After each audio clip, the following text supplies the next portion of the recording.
Before Rotterdam was almost wiped from the map, it was Europe's beating heart of trade. The world docked at Wilhelmina. Millions of tons of goods powered the city's modern dreams, and civic pride rose with the Witte Huis skyline.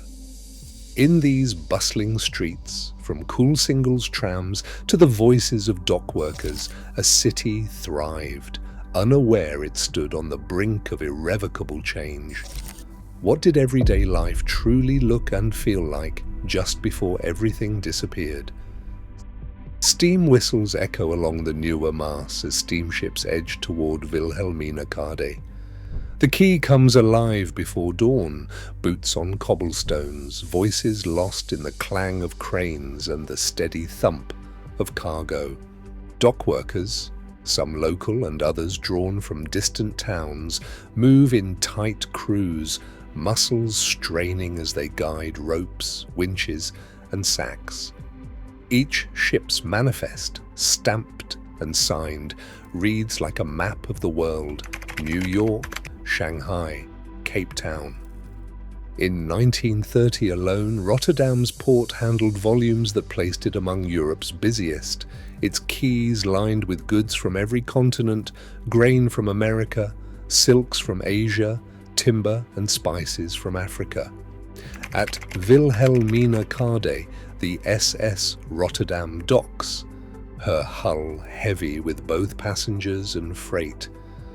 Port records from the Maritime Museum list her regular arrivals through the 1920s and the 1930s, each entry a reminder of the city's reach.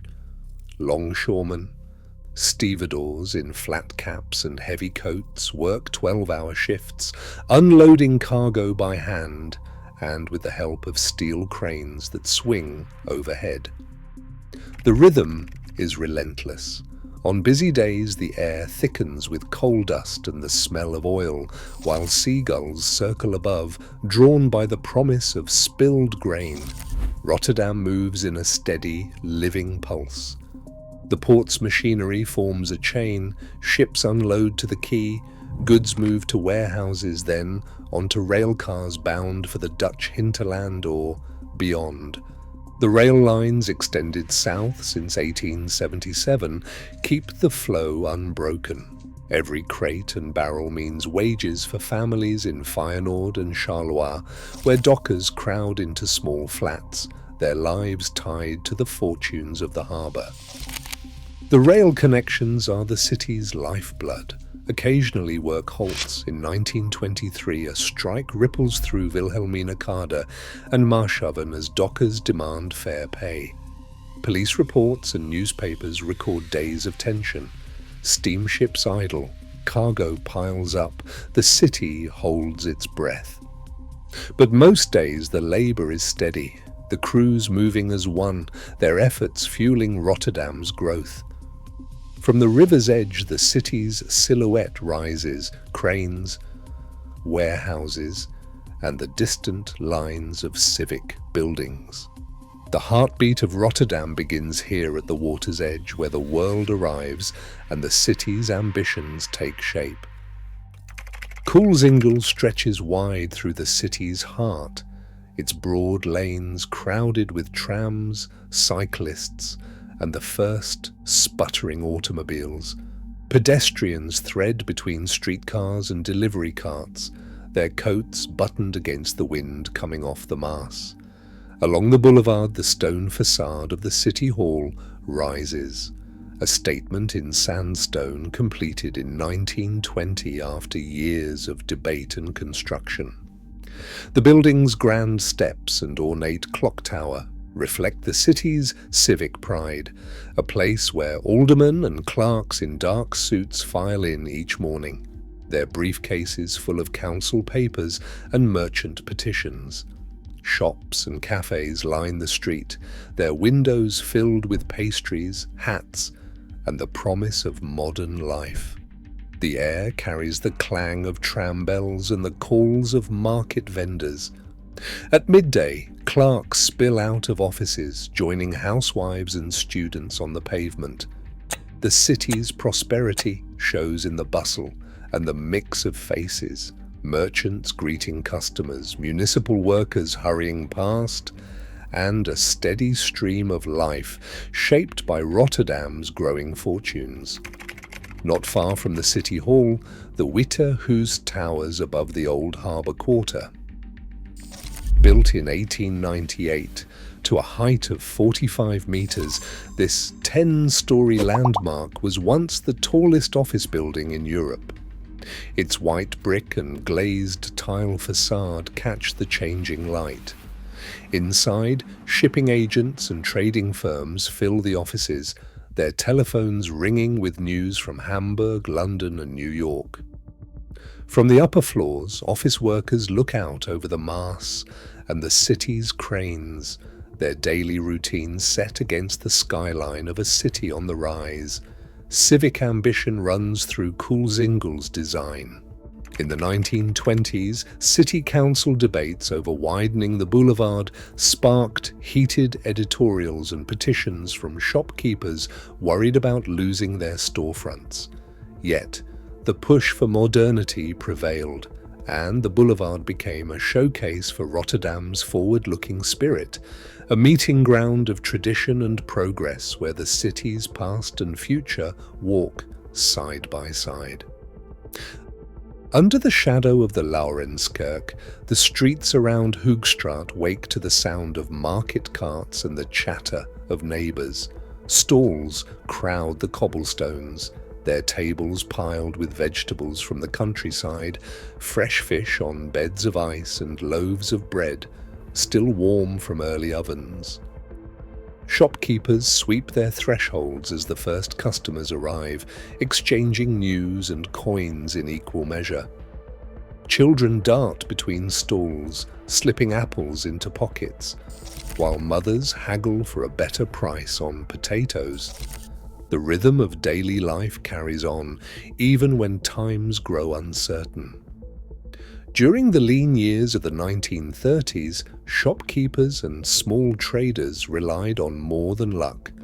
When banks turned cautious and customers counted every guilder, informal neighbourhood funds, buurtkassen, helped families bridge the gap. Each week, merchants pooled small sums, offering one another credit when shelves ran thin or illness struck.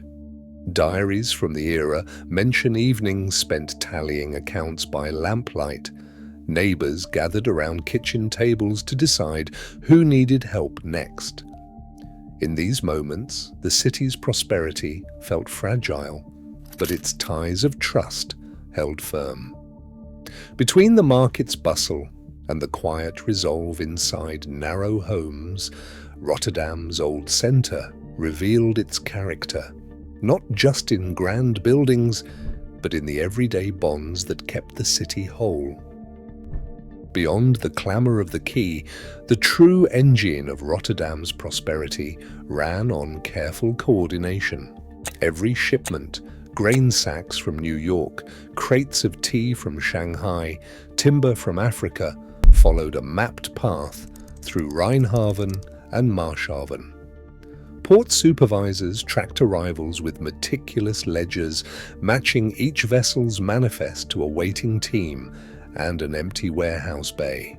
Rail sidings ran in tight grids beside the docks, their tracks set down since 1877 to link Rotterdam's harbour with the factories and markets of the Dutch interior. Once cargo left the ship, it moved in a practiced sequence. Cranes lifted goods to the quay, handlers marked each crate, and teams rolled them into vast warehouses where clerks logged every lot. Within hours, railway cars stood ready, engines idling for the signal to depart. The opening of the Nieuwe Waterweg Channel in 1872 had made this flow possible, allowing ocean steamers to dock deep inside the city.